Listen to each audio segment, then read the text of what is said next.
Good morning and welcome to the daily chapter reading of Some of It Was Real, co-written by the author Nan Fisher, borrowed from the library. This book is dedicated to Henry. You make the impossible possible. Some of It Was Real. Chapter 1, Sylvie. The outfit is the easy part. It was chosen by a style consultant hired by my agent to create an image. I slip on a sleeveless black silk jumpsuit with crystals along the edge of a plunging neckline, fasten strappy heels and diamond hoop earrings, and slide a platinum ring whose sapphire stones form an infinity circle symbol on my index finger.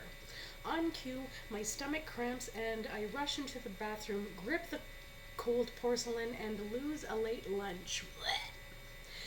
Moose whimpers, then rests his blocky head on my shoulder.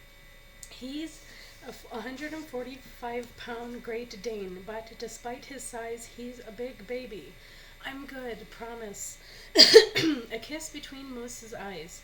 Swish of mouthwash, then I return to the mirror, sweep my dark brown hair into a glossy chignon.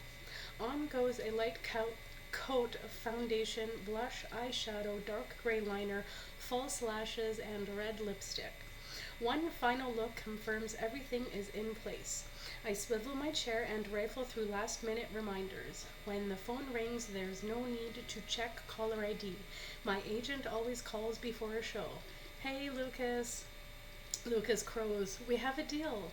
The news shoves me back in the chair.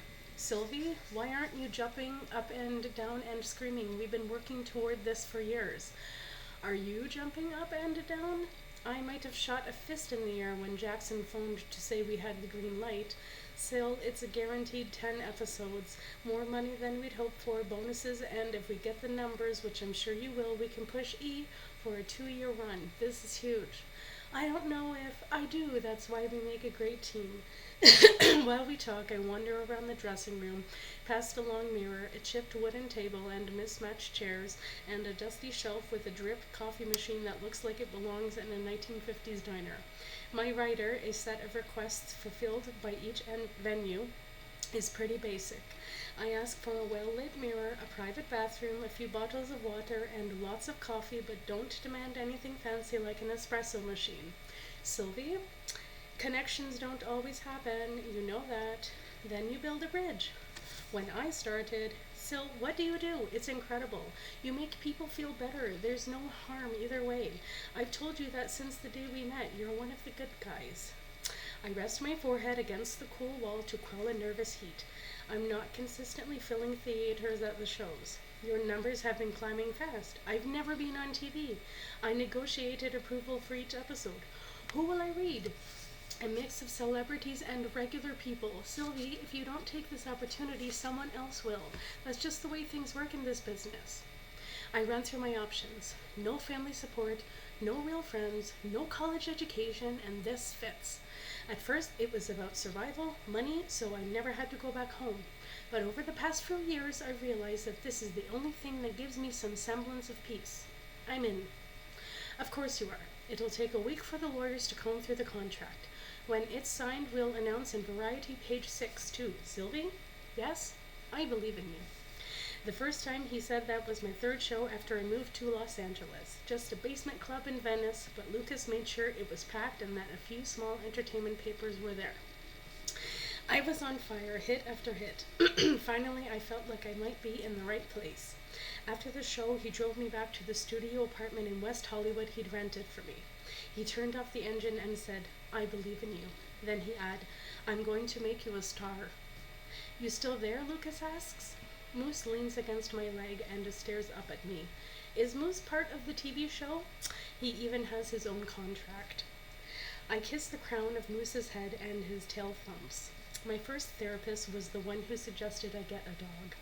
The young woman who took me around the shelter walked right past Moose like he was invisible. He ran forward, put a massive paw on the chain links. I pressed my hand into his pads, can still recall their warmth. We chose each other that day. I kept Moose, but let that therapist go. Lucas said I could hire a new therapist if I needed. Even in the early days, he was aimed at the stars.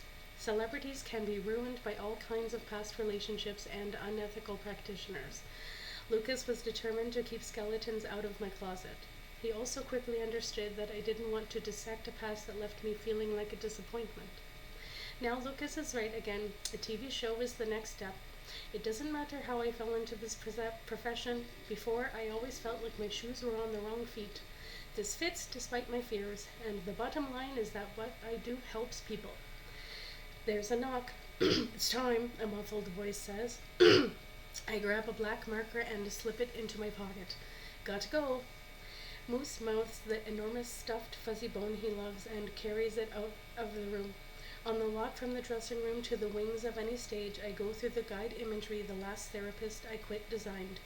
It helps me overcome the anxiety that began when I first started going on stage and became crippling as my success grew. Today an image slips through the carefully constructed piece. Pale sand beneath my feet, a blue-green ocean, foam nibbling at my bare toes. Behind me, a castle, ornate turrets dot with pale pink shells, a drawbridge made from delicately curved driftwood. Beneath it, a moat where tiny paper boats rock in the breeze. A wave gathers on the horizon. It grows taller, and white horses gallop across its face. When the wall of salt water strikes, the castle will be destroyed, and with it a treasure, something precious. The vision disintegrates. Ghostly lips brush my teeth.